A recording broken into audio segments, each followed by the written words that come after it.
ಪ್ರಿಯರೇ, ದೇವರು ಒಳ್ಳೆಯವರು, ಒಳ್ಳೆಯದನ್ನೇ ಮಾಡುವವರಾಗಿದ್ದಾರೆ. ನಾವು ಯೋಗ್ಯರಾಗಿ ನಡೆದುಕೊಳ್ಳಬೇಕು. ಸತ್ಯವೇದದಲ್ಲಿ ಹೇಳುವ ಹಾಗೆ ನಮ್ಮ ನಡವಳಿಕೆಗಳನ್ನು ನೋಡಿ ಅನೇಕರು ಕರ್ತನ ಕಡೆ ನಡೆಯಬೇಕಂತೆ. ನಮ್ಮ ಮಾತನ್ನು ನೋಡಿ ಅನೇಕರು ಕರ್ತನನ್ನು ಅಂಗೀಕರಿಸಿಕೊಳ್ಳಬೇಕಂತೆ. ಮತ್ತಾಯ 7ನೇ ಅಧ್ಯಾಯ 6 ನೀವು ನೋಡಿ, ನಾಯಿಗಳಿಗೆ ಪವಿತ್ರವಾದದನ್ನು ಕೊಡಬೇಡ್ರಿ, ಇಲ್ಲವೇ ನಿಮ್ಮ ಮುತ್ತುಗಳನ್ನು ಹಂದಿಗಳ ಮುಂದೆ ಹಾಕಬೇಡಿರಿ.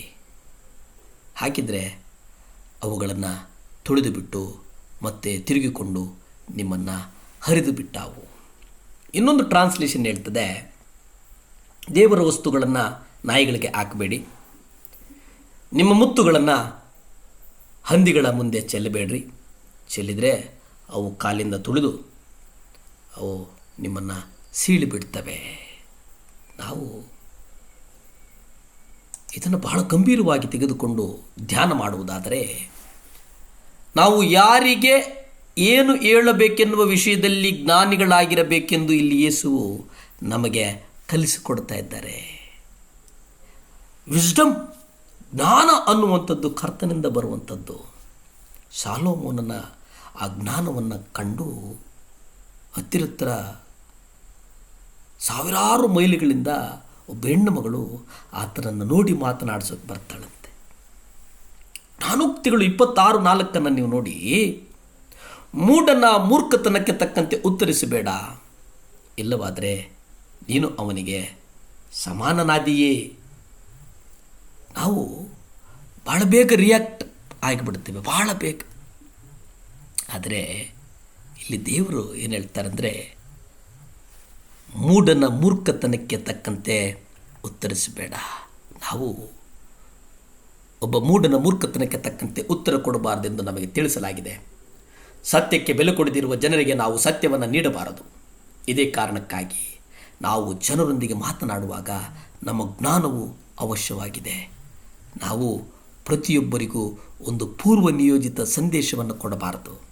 ನಾನು ಪ್ರತಿಯೊಬ್ಬ ವ್ಯಕ್ತಿಗೆ ಏನು ಹೇಳಬೇಕು ಎಂಬುದರ ಕುರಿತಾಗಿ ದೇವರು ಏನನ್ನು ಹೇಳಬಯಸುತ್ತಾರೆ ಎಂದು ತಿಳಿಯಲು ನಾನು ದೇವರನ್ನು ಕೇಳುವುದು ಅವಶ್ಯವಾಗಿದೆ.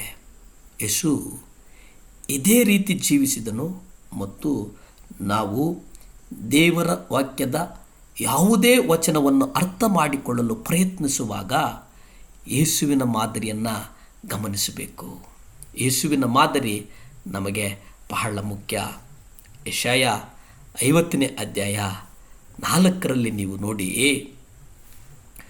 ಬಳಲಿ ಹೋದವನನ್ನು ಹೇಗೆ ಮಾತಿನಿಂದ ಅದುರಿಸುವಿ ಎಂಬುದನ್ನು ನಾನು ತಿಳಿಯುವ ಹಾಗೆ ಕರ್ತನಾದ ದೇವರು ಶಿಕ್ಷಿತ ನಾಲಿಗೆಯನ್ನು ನನಗೆ ಕೊಟ್ಟಿದ್ದಾನೆ. ಆತನು ಒತ್ತಾರೆಯಿಂದ ಒತ್ತಾರೆಗೆ ನನ್ನನ್ನು ಎಚ್ಚರಿಸಿ ಸುಶಿಕ್ಷಿತರಂತೆ ನಾನು ಕೇಳುವ ಹಾಗೆ ನನ್ನ ಕಿವಿಯನ್ನು ಆತನು ಜಾಗರೂಕಗೊಳಿಸ್ತಾನೆ. ದೇವರ ವಾಕ್ಯವನ್ನು ಬೋಧಿಸುವವರಿಗೆ ಎದುರಿಸುವಂಥ ಒಂದು ಪ್ರಶ್ನೆ ಏನಪ್ಪ ಅಂತಂದರೆ, ನಾನು ಒಬ್ಬ ವ್ಯಕ್ತಿಗೆ ದೇವರ ಸಂದೇಶ ಎಂಬುದಾಗಿ ಕೊಡಬೇಕಾದದ್ದೇನು? ಕರ್ತನಾದ ಯೇಸು ಕ್ರಿಸ್ತನ ಕುರಿತು ಬಹಳ ಸೂಕ್ತವಾದ ಪ್ರವಾದನೆಯ ವಾಕ್ಯವಿದೆ. ಆ ವ್ಯಕ್ತಿಯ ಆತ್ಮಿಕ ಸ್ಥಿತಿ ಏನೆಂಬ ವಿವೇಚನೆಯನ್ನು ನಾವು ಮೊದಲು ಪಡೆಯಬೇಕು. ಈ ಕಾರಣಕ್ಕಾಗಿಯೇ ನಾನು ಯಾರಿಗಾದರೂ ದೇವರ ವಾಕ್ಯವನ್ನು ಕೊಡುವಾಗ ದೇವರು ದಯಪಾಲಿಸುವ ಪ್ರವಾದನೆಯ ದೃಷ್ಟಿಯನ್ನು ಪಡೆಯಬೇಕು.